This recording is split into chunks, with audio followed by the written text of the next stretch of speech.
Who knows? Okay. Okay, right, got it. So as long as you're all, please don't swear. Please don't take any clothes off. Keep things as clean as possible, please. Thank you. Oh, hang on, what's happening here? That's interesting. Okay, right. So that should be going live now.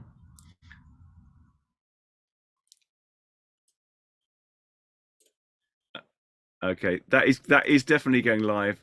So I'm just going to turn that off because that's going to be irritating. Right, Jonathan, I'm going to ask you some questions since you're here. Okay. And Yes. if you've got anyone who's got a question, please raise your hands. I do school teaching online, so if you don't know how to do that, if you're not aware, there is a little button to the side where you can go like this on a hand color of your choosing.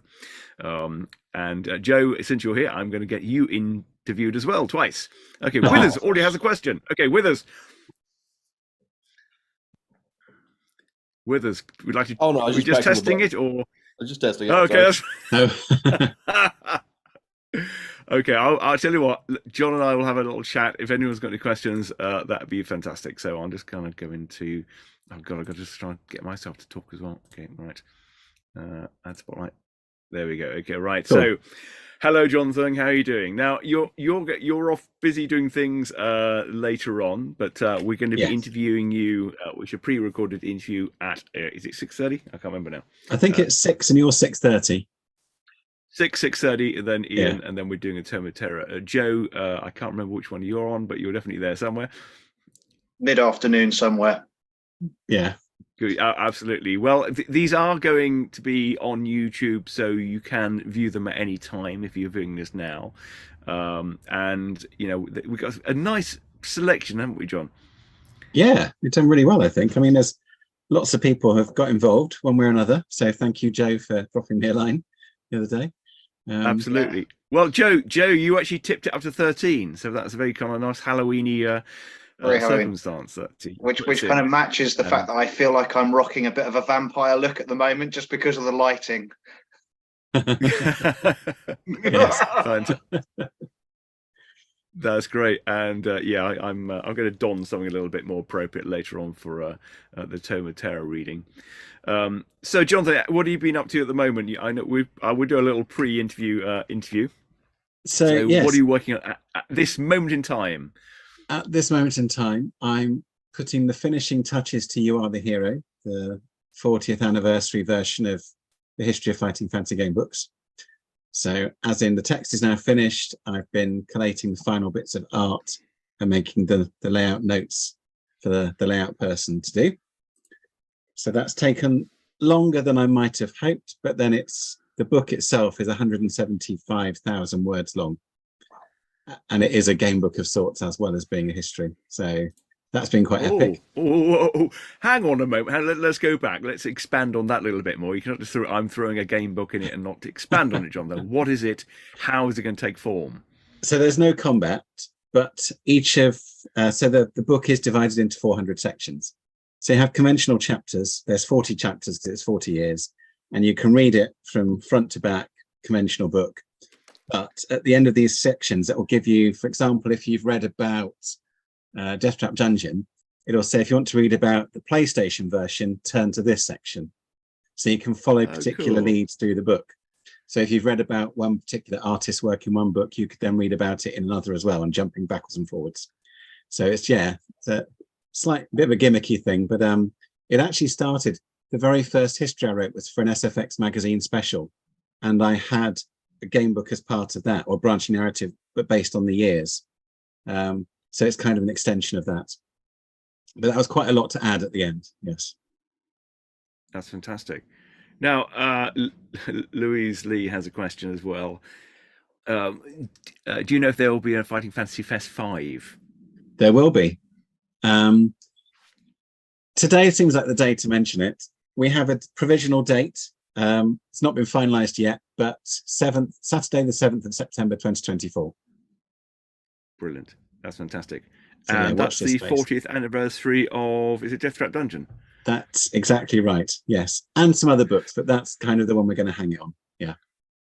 Yeah, quite right. And we actually quite a while ago, at the last one I attended. I couldn't make the last one, but the one before that, that's one I pinned down Ian and said, oh, could we do Death Trap Dungeon live?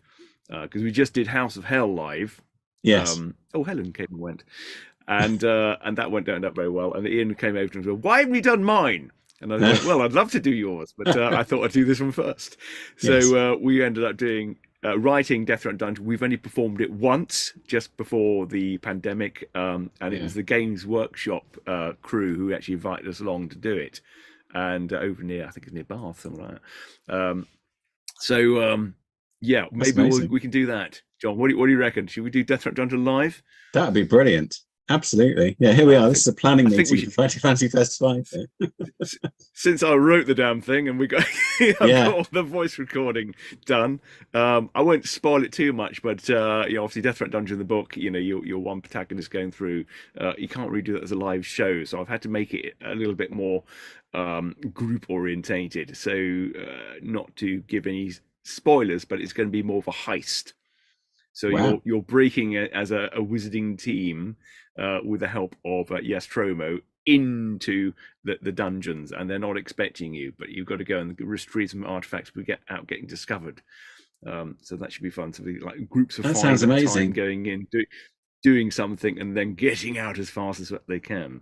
So, but there'll be various characters that you'll recognise from the original book, and from other books as well. So that's going to be good fun. So we'll definitely organise that. Hello, Helen. How are you? Love to see you. You're mute at the moment. You can unmute yourself. If anyone does want to chip in, just unmute yourself and ask a question, or raise your hand if you're feeling shy. I'm going to bring in Joe, actually. Let's see if I can spotlight more people. Okay, I'm going to... There we go. Hello there, Joe. How are you? Marvellous. Thank you very much indeed. I was curious, actually, before I say any other words, Jonathan, the You Are the Hero book that you've just been talking about, I know there was a Kickstarter or something along those lines a while ago. I'm presuming it won't be only those folk, it will be ultimately available to us others. Yes. So the Kickstarter ran last November, and people could pledge for all sorts of different levels of rewards, and there's going to be a limited edition leather-bound version this time.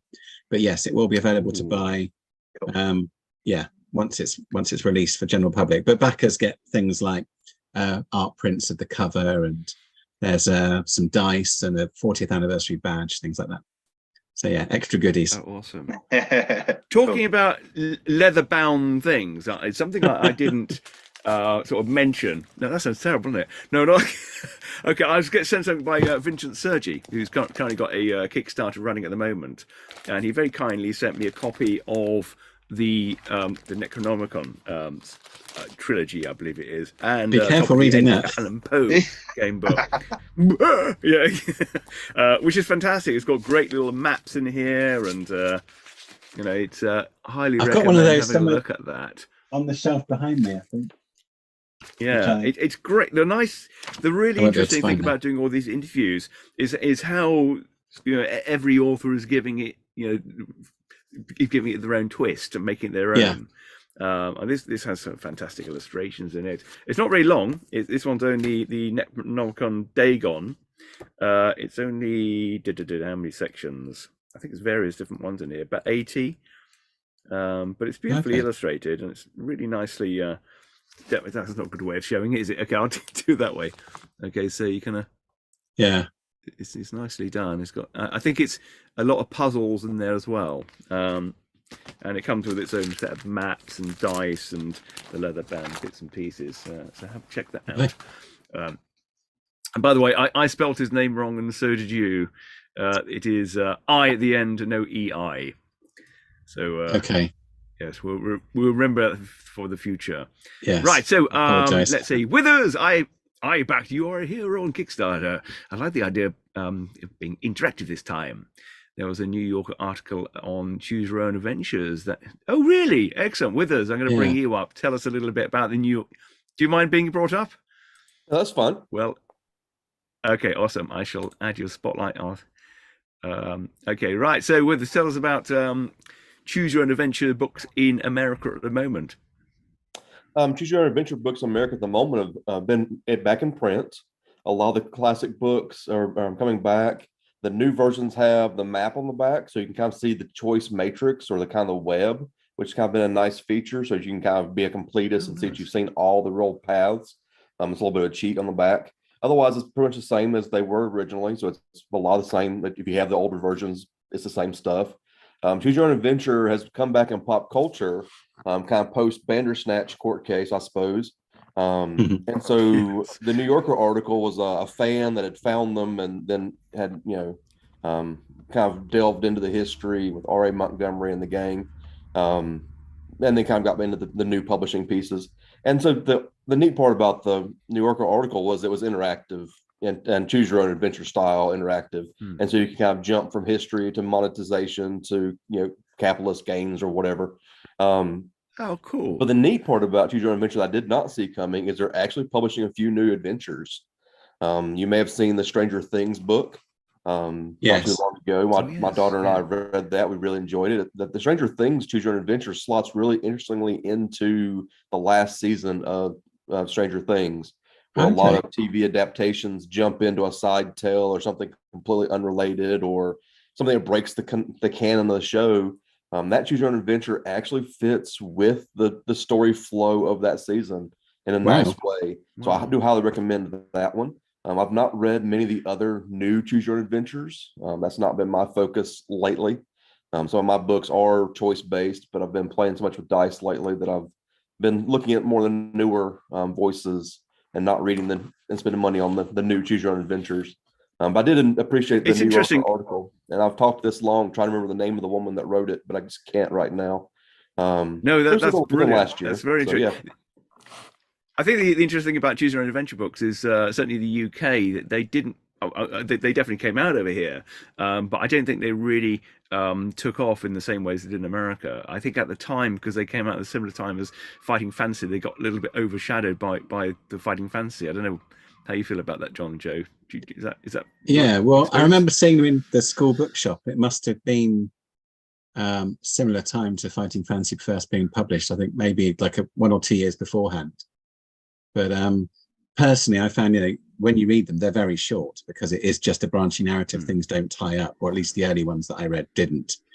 And they diverge massively. So some would seem more outlandish than others. Whereas with Fighting Fantasy, so although you're making the choices of choosing adventure, you're also kind of a passenger at the same time, having a passive role in it. Whereas with choosing adventure, with Fighting Fantasy, you made choices that affected how the game went and whether you could succeed in the quest. So it gave you a more directed purpose, which I think was more satisfying personally. So, yeah, I think you're right. What about you, Joe? I would agree with that. I think also the craze, as it were, back in the early 80s was where Dungeons and Dragons took off. So obviously Fighting Fantasy fitted beautifully into that. There was also the Endless Quest books as well, which kind of much softer and reads in that sense. But I think that the Choose Your Own Adventures were outside, kind of, they were outside of that. They were kind of like you I don't know, you were kind of like a current day, for example, and exploring a haunted house or along those lines. And I think for me personally, that didn't appeal at that time, just simply because I was more into the D&D, fantasy, Lord of the Rings. So if they'd have produced a series, and maybe they did, if they'd have produced a series that was kind of much more fantasy based in that way, then that possibly would have been more appealing. And that I can only speak from my own experience and the kids I was hanging out with, really. I think the timing, it all went hand in hand, like say with Dungeons and Dragons. And I also discovered Warhammer at the same time, like with Harry the Hammer, the original cover, John Blanche, amazing painting. And I hadn't realized at the time that it was all effectively Steve Jackson and Ian Livingstone. Right. That's why I was being exposed to all of this stuff. But for me, it was Fighting Fantasy was my main thing in the inn. But yeah, obviously learned later. Took over my life as well, and pretty much the rest of my life as well. But Joe, you're relatively new to doing these Choose Your Own Adventure books. What should we call them? Narrative game books. Books. Interactive fiction. Interactive game books, yeah. Insert what you want to call it. So how did you get into it? I know we covered this in the interview, but yeah, without kind of going into the same territory as the as the interview that we did the other day. It was again the nostalgia factor of when I was kind of 10, 11, 12, and the fighting fantasy, etc., Dungeons and Dragons. I think it was partly to do with lockdown for me personally, that it just I had this kind of not necessarily more time, but just almost wanting that feeling of comfort, or just something kind of familiar and that I could settle into. And I started just kind of getting some of my old Dungeons and Dragons books out, reading them. Remembered that I'd written as a kid these a kind of a couple of actual 100-section Dungeons and Dragons pick your own path things, which I still don't understand how I did it, because it was all handwritten, and I don't know how I figured out, and it all works. So that kind of inspired me to go, okay, well, look, this is 40 years later or so. I'm a bit more grown up now, and could probably write something better than I did when I was 11, and hopefully that's the case. So it was kind of nostalgia really, that born out of probably the pandemic. So I'm not going to say thank goodness for the pandemic, obviously, because that's inappropriate. However, no, from my perspective, it opened up a new avenue of a hobby, just something that occupies my mind and I get excited about doing. And then on a Saturday or a Sunday, it's like, what am I going to do? Oh, I know what I'm going to do. How many books have you published now? Jonathan? Sorry, how many books have you published now? How many game books? Right, so there's 3 currently published. So there's two of the McNeil Chronicles, and then there was an Alice in Wonderland and the Painting Adventure, which I don't know how this will work. It'll probably be too over color-wise exposed. Yeah, you won't be able to read that. But I actually wrote an Alice in Wonderland book. Again, when I was about 15, started it, and took 40 years or so to write that. So the Alice in the Gramophone Discovery. So what I've done is combined the two now. So the original book that was published will cease to exist. So it'll be a collector's item. And now kind of Alice in the Gramophone Discovery is an Alice in Wonderland story, which is her granddaughter. So it's Edwardian era, which gave me a little bit more scope for other things to bring into it, inventions and such like gramophone. So yes, that will be that's actually it's already available on Amazon, even though Amazon are pretending it's not. They've got it there and they go, oh, it'll take months to get this, but it's print on demand. But that's a whole nother story. Trying to get stuff got through Amazon. And then the 2 McNeil Chronicles, however, coming soon, i.e. kind of in November, there will be 2 more which are interlinked with each other. One of them is the prelude to the other. So the Endless Asylum is the prelude to the Cloistered Tears. The Cloistered Tears just kind of took on a mind of its own and became somewhat massive. So this is the playtester's version. Whoa! And that's thin paper. So it's I think between the 2 of them, the 2 books combined, there's over 150,000 words. So I feel for you, Jonathan, when you said about the volume earlier on.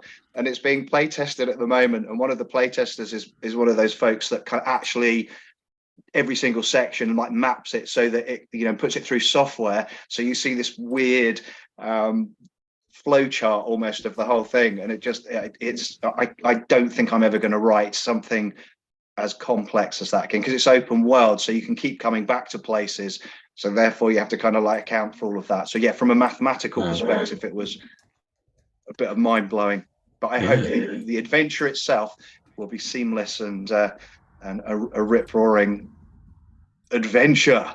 Excellent. Well done. What I was going to ask is, obviously Joe, you kind of had to, how did you learn to write them? Was it something that you kind of developed as you're kind of, I know you read it when you were younger, but now you do it. Did you have like a analytical, you said a flowchart method?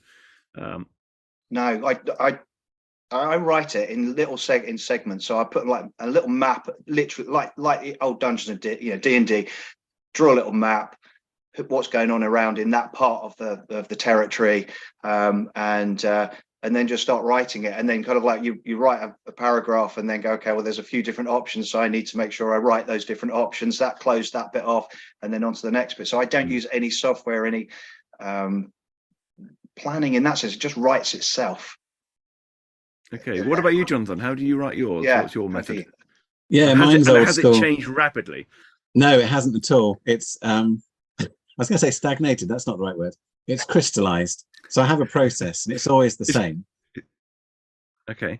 So yeah, it's become refined over the years, but I do it by hand. Well, I don't write by hand anymore. I type the adventure, but all my flow charts. Don't know if I've got any to hand to show you at the moment, but oh, there we go. It's a sneak peek of what I'm working at the moment. So again, I don't. It's all white. Hold it really close. Okay. Excellent. Yeah. Screenshot. Okay. And so I do plan them more carefully than I did when I started writing them back in the early 90s. But yeah, so I draw it all out, and then I muddle it all up later. I print out the manuscript. I write on it in a colored pen. I don't use Twine. I don't use any other software. People have tried to sell it to me in the past. And then I ask if it can do X, Y, and Z, and they say yes. I mean, it's amazing what they can do. But then I get really specific in what I require, and they're like, "Oh no, I can't do that." Yeah. So I just do my old method, and I have some people who thoroughly play test it as well. That's a big difference actually these days, is they are more thoroughly play tested. And I do find even then, if they're taken on by foreign publishers, they will often, or not say often, they will sometimes find one or two errors that slip through. But then it's always really helpful. And then the great thing about print on demand, of course, or new editions, is you can update it so that hopefully the version that's online is as accurate as you can get it. That's great. Has anyone got any questions? If you've got any questions, pop them up in the chat, and we will put them towards Joe and Jonathan, or myself if you want. I write in a very different way. I don't have a set pathway. It's kind of an open-ended, which is well, probably makes it easier, to be honest with you. But I have been toying the idea only this morning whether I should actually go and write an adventure book. Ooh, I might do a solo. I might do one. I might test it out. It'd be interesting to develop the world in some way. But I'm always trying to do it, take things in a slightly different way. One of the things I was toying with a few years ago is actually something that Joe Deaver sent me. He sent me his how to write an adventure, and I thought, well, what could I do in the local area that I lived at the time? And I wanted to make a guidebook map, so you're literally going down the roads that are in the adventure, but have it as an alternative place. So when you arrive there, it describes the scene, but it adds something else, and you kind of go, do you want to turn left, go right? And then you literally go and walk up those streets and look at the door that you're in front. So, wow. An alternate guidebook, could make a place haunted. You can maybe have a few QR codes in there to bring up effects and, video screens and those kind of things. So that'd be awesome. I'm still working on that. Right. Okay. Loosely, Ollie, please write a game book. Oh, okay. Thank you very much, Louise. Yeah. Well, you may, if Fighting Fantasy Fest is next year, I've got to get a move on, haven't I? Because it'd be a good place to flog them. Right. Okay. Any other questions here? No other questions at the moment. Hello, Ethan. And who do we have here? Who has Day Lizard? Hello, Day Lizard. Nice to see you, basking in the sunshine. Day Lizard. Have you got any questions for Jonathan or Joe or myself? Otherwise, I shall rabbit on and will ask a new question to my fantastic authors who have joined us this afternoon. Tell you what, while I get the next question ready, I'm just going to play the video so we can all see what is going to be happening later. If you've got any questions after that, I will be happy to field them for you. Okay, here we go. Let's use my OBS software. And this is going to be... is that going to work? That was quick. It's working, Alice, because I've gone off it. Right. I know that was very fast. Hope you caught it. There we go. Right.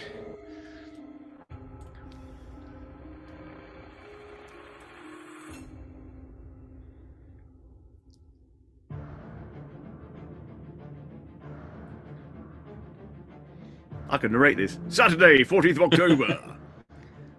12 o'clock, you're watching it now. A group chat on Zoom with your host, Ollie Mack. 1 p.m. Edward T. Riker, Choose Cthulhu. 130, Troy Anthony Sherma, Savage Realms Games Book, and there's lots, and also H.L. Trustoff is actually writing for Savage Realms as well, as is Mark Lane. But Mark Lane also has Destiny Roll. Victoria Hancock's The Cluster of Echoes. She has many horror books to her name, and they're all fantastic. David Lowry will join us at Black Dog Game Books, his Hellscape and Thief books. Joe! Who's he? Pronounce that. How do you say it again? Magdalena, is it? Is that Magdalena? And we have that. Thank you, Magdalena. Mark J. Ward, and I think we just missed one there. Destiny Quest. James Schnack, Click Your Poison. Jonathan Green, Ace Game Books. Not him again. And Moon Knight, which is not Ace Game Books. No. Something else. And then Story Must Tales. And I'm going to be doing that later on, which will be coming up very soon. And with 7 o'clock, we have our guest on us, Ian Livingston, who has a very interesting announcement to make, which I'm not going to spoil, but it's very interesting. Okay, and then I'll be doing a live reading of Tome of Terror, which hopefully some of you can join. Since this seems to be working, I have no idea what the quality looks like.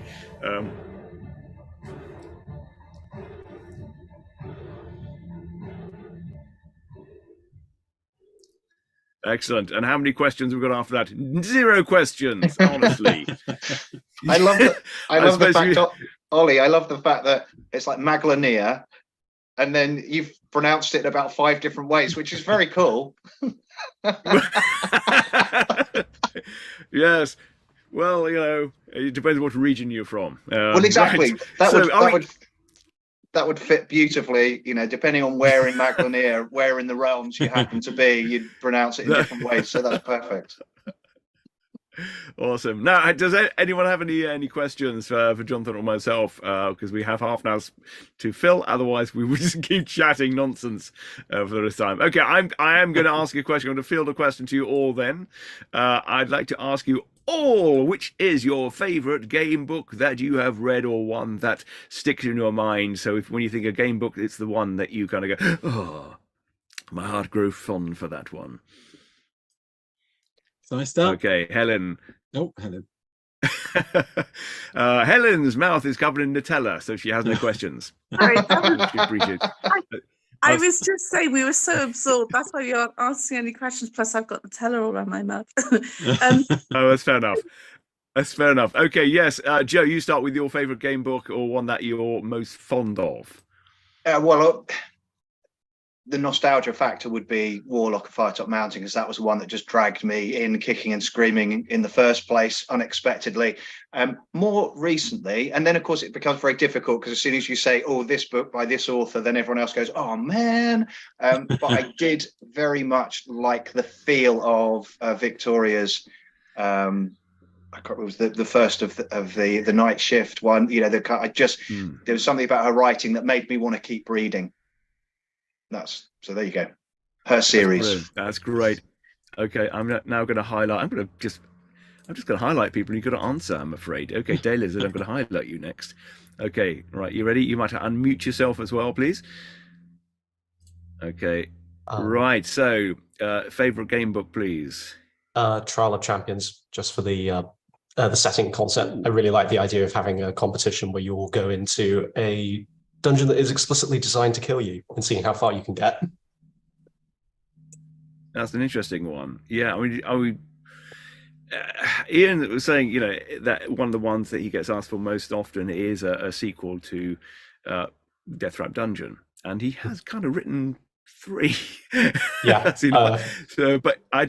But even then, I don't think people are considering them as true sequels. I think it has to have Death Trap Dungeon in the title. Has it been returned to Death Trap Dungeon? Maybe. Trial of Champions is the first I know, one. but apparently people don't consider that a sequel. But it's not the same hero. Yeah. That's the thing, I suppose. Yeah, I don't know, but for some reason they keep asking him.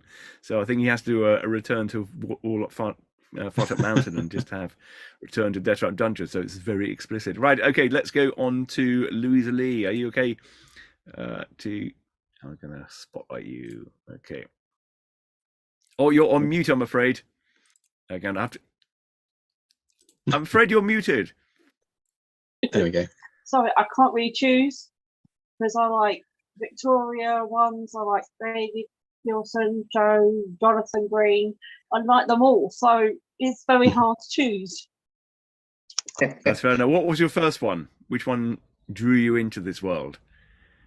Good question. Fighting Fantasy did, obviously, but then with Jonathan Green's, and then it just gone from there.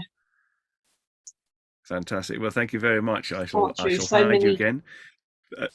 Well, that's a good answer. It's nice to be overwhelmed with too many that are your favourites. Okay, Jonathan, I'm going to ask you now. Okay.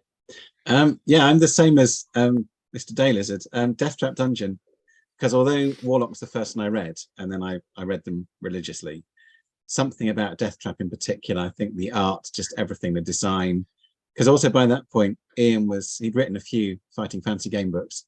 So he was doing just fun things with a really simple system of skill, stamina, and luck. I remember there was one fountain you could drink from, which was cursed by a witch, or had been a spell of incarnate by a witch. So it restored your stamina, but at the same time reduced your luck. So the fact that you could do little things like that, I really like that. And Ian McCaig's artwork was amazing. And also, as Daylizard had said, it's the one that makes the most sense. Why are there all these apex predators in one place, like literally one room away from each other? And it's because they've been put there in this ultimate sadistic game show. And it's just brilliant. So just so many iconic scenes in that. The fact that you meet Throm, who becomes your friend, and you have to fight him, and all those little touches which just took it beyond just a dungeon crawler and sort of emotional investment in it. But then also much later on, I became a huge fan of Stephen Hand's work. So Dead of Night was the first one, which he co-wrote with Jim Bamborough, and just his style of writing. And then equally, his adventures in my mind go hand in hand with Martin McKenna's artwork. So when I started being published, it was always Martin that I asked for, but it took a couple of books. But I got to work with some brilliant artists as a result of not working with Martin to begin with, like Anna Langford and Tony Huff. But that grim, dark world that was a bit more Warhammer possibly than previous ones. Yeah, I agree. Death Trap Dungeon had a very kind of firm an emotional feeling. I think it is the same kind of reasons. Like Throm was an important character in there, and you hadn't seen that before. And compare that to Warlock's Far Top Mountain, which was a lot of corridors. Yes, it did have a lot more depth. And I think also the concept of the start of it was much more interesting as well. And Warlock is that classic murder hobo setup where there are rumors about this guy lives in the mountain, but effectively you break into his house, kill all his servants, kill him and nick his stuff. So later on, when they rewrote or wrote new adventures and background, they made it very explicit that Zagor was a bad guy. First of all, he had he was one of the demonic three and had been taught by Volgera Darkstorm and was a dark magician. Although even in the novel The Troubletoothed Wars, he's a more sympathetic character than some of them. But yeah, by the time it's returned to Far Top Mountain, he's causing plague and all sorts of things, and he becomes a bone demon. So there's no question that he's the bad guy. But I think that was more interesting at the start. I think I was also a huge fan of the Sorcery series as well. I really kind of, and it seemed very kind of fresh after Fighting Fantasy. I think Steve really had fun playing around with those. And I remember, all the spells, especially, just made it sort of a little bit unique. And again, they go hand in hand. Spell book separately. Yeah, with John Blanche's artwork. And the idea you were supposed to learn the spells properly, so you didn't have them to cross-reference. And the fact that it's effectively one adventure just split into 4 parts, because you've got a locket that you find in the Shamatanti Hills can help you in part 4 in the Crown of Kings. I mean, it was an amazing achievement. Yeah, absolutely superb. Right, Withers, I'm going to ask you next what your favourite one is. So, okay, I'm going to go on to, I think that's right. For me, it was Joe Deaver's Lone Wolf. Not one particular book out of that series, but just kind of the series and the way that choices mattered book to book for so many of the books. Really was inspirational when I came back to it as an adult. That's not where I started as a child, but when I came back to this as an adult, that's really what made me feel like I could sink my teeth into this and spend my days with this. So, Fantastic. yeah, Joe Deaver. That's good answer. And I think his was one of the first ones to get an audio book made as well. I distinctly remember walking around a woodland listening to I can't remember what it was, but did anyone else hear that, the audio book? Well, it was produced about the same time as those. Was it Fortress of Doom? And it's now they're sort of reimagining it as Fortress of Death, which Sound Realms are doing, and they're kickstarting it at the moment. So it's coming back. Oh, awesome! That was amazing. The one, right, Ollie, so Helen. Oh. Yeah. Okay, who's talking? Just for me, sorry. I was just going to say, Ollie, are you talking about? Because I remember a couple of audio books of Lone Wolf as well, which was stories as opposed to pick your own path. Because obviously, if it was on an audio tape, that would have been hell. Trying to go backwards and forwards on an audio tape, but yeah, I remember those as well. That was I liked that kind of idea. You've got the story, the pick your own path, and then a story, other stuff running around that as well. That was very cool. I'll shut up now. That would that would have been interesting. Yeah, rewind 59 seconds, and then oh man. But I'm sure you all remember Fist. It was Fist. It's not my imagination from Mojo. It was the phone. Yes. Choose your own, which I don't know how much money they made with that, but I remember at the time thinking, "Cool, dear, I can't afford that." Quite a lot, I think. Yeah. There is a bit on it in You Are the Hero, but I can't remember now. It was Fighting Interactive. I can't remember what the S stood for in Fist. But yes, I think it did rather well. But I think there must have been quite a lot of parents who were had absolute horror when they found the phone bill. Yeah, they did. They only did it once, though, didn't they? I don't remember. No, there are a couple of Fist adventures. There were more than one, and then there were phone quests. So it was certainly a thing for a while. Yeah. Yeah. I wonder if all the audio's there, they could just bring it out on an app, perhaps. It's. I think then, without saying too much, I think there are plans. Certainly, the audio file still exists. You've said enough, Jonathan, already. That's too much. Yeah, I mean, I obviously the Death Trap Dungeon video app that came out a few years with ago. Eddie Marzen. Yeah, Eddie. I don't know if that really worked for them. Unfortunately, it's a great idea and beautifully presented, but the fact they haven't done another one is a little bit. Yeah, and also supposed to be another video Death Trap Dungeon as well. I'm sure that was supposed to be in production. Well, there was Death Trap Dungeon: The Golden Room, which was again that's in You Are the Hero. But the impression that when it was launched was this is a taster to get funding to produce a full-length thing. But then, having spoken to some of the people involved, it seems like it was just commissioned as it wasn't really necessarily planned to go anywhere. So I'm not really sure.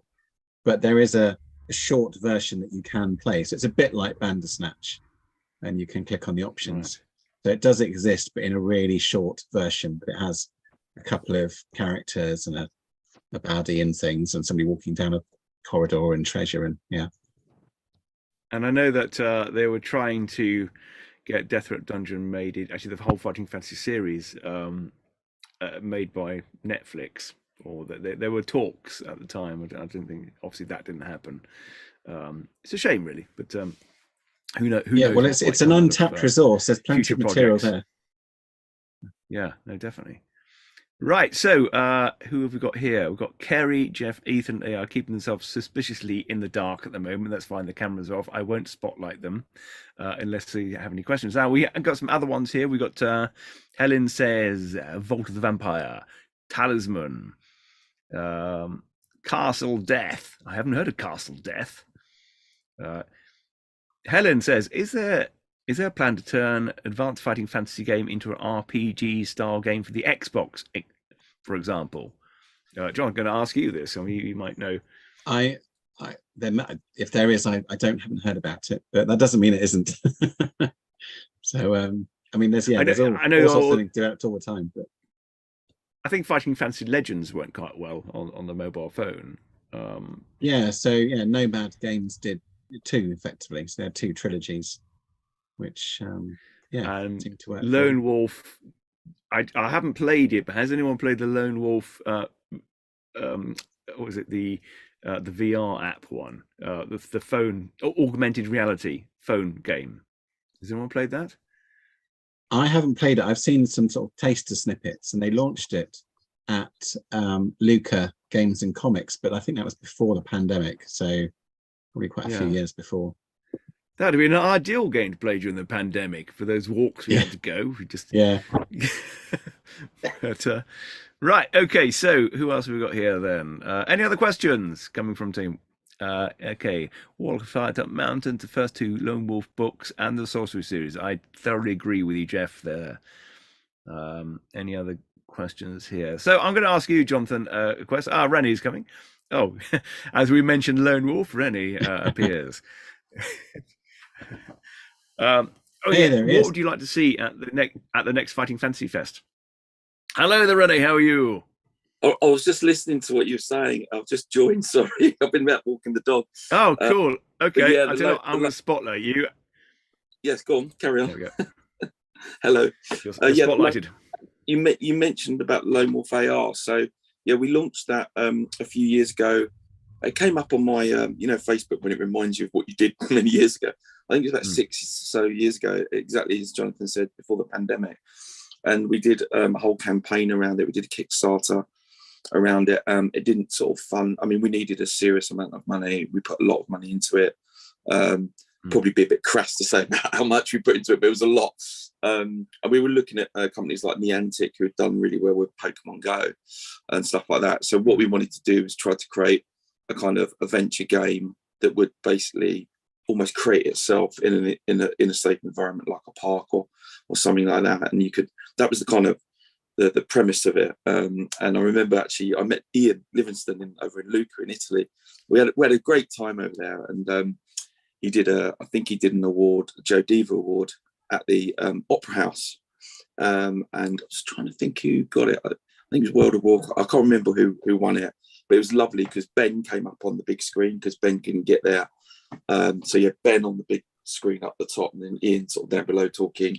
And but yeah, it's the Joe Diva award for writing, and there's he's actually got his handprints. It's a bit like Hollywood sort of thing. So you basically, but if you haven't been, it's one of those bucket list jobbies. So it's phenomenal. I think Italians are they're passionate people anyway, but they're so passionate about fantasy and role playing. I know, Jonathan, you've been sort of trekking around the globe, haven't you? Been over to Germany. Yeah. Well, yeah, we went to. I saw you at Manticon in Germany. That was 2019. Oh yeah, but you've been to more other. Yeah, events. So I went to Lucca last year, and it was amazing. I've never seen anything like it. It's similar to the UK Gamers Expo and Comic Con combined, but then it's 5 days and it takes over an entire medieval town. I mean, it's unbelievable. And everywhere you go, there are people in costume and the streets are packed. So you'll turn around the corner and there'll be Spider-Man hanging off some Italianate church having his photograph taken. It's absolutely incredible. And when I was there, the weather was amazing and it was Halloween. So everyone then cosplayed again as their favorite horror film character. So I was going out for dinner with my publisher and I was being followed by Pennywise the Clown and things like that. So, I did take this photo just to make sure it was real. But yeah, it was amazing. And I'm off to Cannes in France in February for another. Get you. Yeah. You might be able to hook up with Gary Chalk because he lives not too far from there. He lives in south of France. That'll be again another great name from the days of old in terms of Games Workshop and he because we saw him last December at Dragon Meet, didn't we? That's it. Yeah, he came over. We invited him over onto our little stall. So we're going to be at Lone Wolf. So just sort of introduce myself a little bit if people don't know me. So I basically formed a company called Home Guard Games with Ben on the basis that Lone Wolf. It's like incredible. I won't go on about it too much because I don't want to dominate this conversation, but it's just the most amazing IP. Everyone talks about IP now, don't they? But most amazing fantasy world that Joe created, and I basically,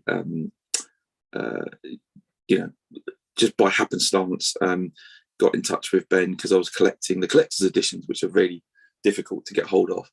And it wasn't that long after Joe had died. I think it was about a year or two. And I said, I pitched to him my idea about Lone Wolf AR, coming back to that now. And we went away and created a kind of a demo. And it was like a treasure hunt. So you could kind of go around the whole city of Lucca, well, the quadrant, because it's like a quadrant, isn't it? It's a bit of it's that's walled off. We had these flags. Yeah. So you could go there and you could do these different parts of the game that we were going to do. So it did. It was location based, but also image recognition. So a bit like some of the stuff you use, Ollie, in your books, with the QR code, but it actually recognised the Lone Wolf, the actual logo. So on one of these banners and the location you're at, so you could unlock all these things, and at the end of it, you came to our place within the. We were in one of the halls, and you could win some stuff on that. I think we're giving away a big platter and stuff like that.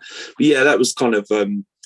But I remember having lunch with Ian. He goes, "It's all very complicated what you're trying to do," and he was right in the end. As a lot of time he's got a very wise knight, is Ian, and no, he was absolutely right. And he was like, "Look, keep it simple," and that's what I love about Gamebook. Although they're very complicated to write, as you guys know, but it's a simple format, right? And so I think that's one of the things that.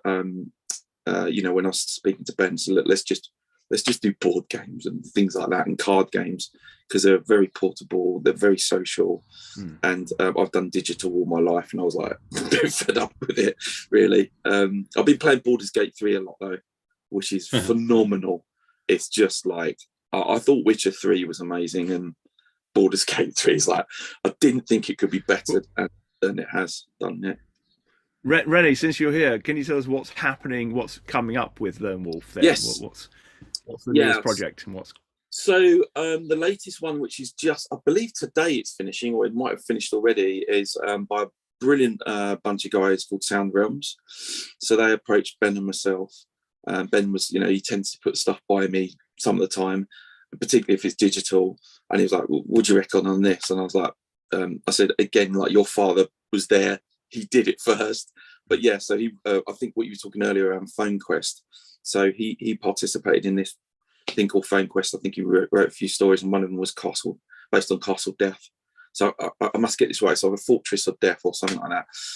And back in the day, and that was, I played that. So it was like my mum was like, "Renee, why is my phone bill so high?" And I remember it was I remember that Steve Jackson, he created one called F.I.S.T, Fist. No, it's fantasy interactive storytelling or something like that, isn't it? So yeah, that was another one I played as well. And so anyway, so up to date, the Vikings, as I call them, Oscar and Gustav, and there's another guy in tow as well. They've basically got their own sound studio. So Oscar does all the voices, and there's a guy called Guy Sandler, or I'm sorry, Guy, if you're watching, I can't remember his surname, but he's like he's got his own amazing YouTube channel, and he does a lot of RPG, Dungeons and Dragons based stuff, and so he's actually featuring on it as well. He's got, again, great voice actor, I suppose, and so he features on it. And they do all the sound effects as well, and it sounds phenomenal. And I've posted on YouTube a link so you can go on the App Store. You can actually download the Sound Realms app now. I think you can play like the first chapter or something like that of the new Fortress of Death Kickstarter, basically. So that will be coming up. So it's already hit the Kickstarter thing. I think it's about 26k or something like that.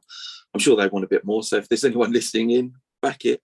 And then there's two more that we've got planned. So it keeps moving because, as you know, Ollie, you're phenomenal at Kickstarters, both of you guys. Again, keep it simple. But for us, what we wanted to do is Ben had relaunched the book. So he'd done the definitive edition, which is like based on a lot of Joe's notes, and also just enhanced the artwork in some places. So you've got more appendices within the book. So they don't have the bonus adventures on the Lone Wolf definitive editions, but they come in softback. So it's basically being able to give them to the fans because they were out of print for so long, and also the collector's editions were prohibitively expensive. And so there's a hardback version which has got a beautiful dust cover with the full color map. Those designs by a guy called Francesco Mattaglio, and based upon, I suppose, Gary Chalk's original art style for the maps, right? And then what we were at the UK Games Expo. Was it last year? This year? Yeah, this year. So, I did a little. We did. I think it's on Tabletop. They're called. So you can check it out on YouTube, or maybe I'll provide you the links. And then we just kind of gave a synopsis, and I'll try and be very, very, very brief. So basically, it's a nice little bundle which we're going to include a special edition of Flight from the Dark. And I've been talking with Ben about. So this is a scoop. This is exclusive. So this artwork's done by Alberto Del Lago, who's a stunning artist. He does stuff like The Lord of the Rings and World of Warcraft, and also he does all the Italian versions of the book covers. And so we've agreed to do the version he did for the Italian edition. So we're going to do a special paperback, a special edition, and it'll come in a box set. And in the box set will be a big fold-out map, and the artwork that adorns like the outside of the colour map that you've seen before is all brand new by Gary Chalk. So basically I've been working with Gary and the amazing Tony Hoff. Everyone loves Tony Hoff. Worked with Jonathan on a lot of projects like Crepus. There you go. Yeah. I was thinking Crepus. And Tony's been beavering away. He's working on quite a lot of stuff actually, but working on some of the card art. So we've shown a bit of it, like the Kai disciplines. So, and again, I was probably draw inspiration from people like yourself, Wally, and Jonathan. You've done cards with game books before, haven't you? Yeah. And so for me, it was like, wouldn't it be great? It's a bit mad, but wouldn't it be great, rather than just seeing the section and reading it, what would that art look like? And so, Tony is a very industrious guy as well. He can, in the nicest way, bang out quite a lot of stuff. So he's been doing vignettes for us. So basically, you'll get a card deck, which is like all of the items that you get in within the say Flight from the Dark, all of the encounters. And so we've divided. I wish I could show you, but we've basically created this beautiful box that it comes in. And we've this card system where all the cards go in order. And what made it really complicated was the fact that the hardback version of Flight from Dark and the paperback version have got completely different numbering systems. So you might have an encounter which is identical, but it's a completely different number. So we've had to number the backs of the cards as well. So it's taken us a long time to do that. But yeah, in the box set we'll have. We were going to do a really grandiose collector's edition, but someone said to me, yeah, well, you're going to give it to the collectors, but there's not going to be a book in it. So for newcomers to the game, that's going to be a bit rubbish, isn't it? And they're probably not going to buy into it. I was like, yeah, that's quite a good idea. So yeah, we have changed it quite a bit from the UK Games Expo. So that should be coming out. Don't know, we might have to push it to the new year just because everything that's going on. And then next year, maybe end of Q1, Q2 sometime, is the Lone Wolf the Miniatures game, which has kind of been like something I've always wanted to realise, which is basically creating kind of a skirmish type game and using the campaign setting and then basically being able to follow some of the key elements of Flight from the Dark in that. So you're actually playing through the kind of book, playing through those kind of adventures, but similar to the book, you can have your own group, your own team of characters. So you can play it single player, but with multiple characters in your group, or you can play it multiplayer as well. So we wanted to make it so that you can play by yourself. I think that's a key thing as well. You know that, Ollie, is that and obviously Jonathan as well, is that these books need to be accessible. And one of the biggest challenges with things like role playing was also getting people together. That's half the challenge, isn't it? And so we want to make a game that you could basically play either on your own, or you could play it with a group. And it's got all the kind of main tropes in like cards and dice and all that kind of stuff. So, and the wonderful guys. Brennan, so I have to because we are going to be moving on in a moment to the launch of the first interview, and I don't want to cut that off. So I will thank you very much. Now, if you want to follow obviously, Rene, go and find him on Lone Wolf. But we have a load of them. I'm going to finish off. Thank you very much, everyone who came today. I'm just going to finish off with the little another run through of what is going to be coming up. I think I'll just get the right one here if I can click on the right one. Oh, dramatic music. And hopefully you'll all follow it. Go onto the YouTube channel. All the interviews will be there. There'll be little reminders. They have premieres as well. But again, thank you all very much for turning up, and we will see you all very soon, hopefully at Fighting Fantasy Fest. And thank you, coming Ollie, next for your year. hard work. Thank you. Yeah, thank you for hosting. Absolute pleasure. And hope to see some of you back here again at 8 o'clock for a live adventure. So that'll be fun. Okay, but for the moment, bye bye for now.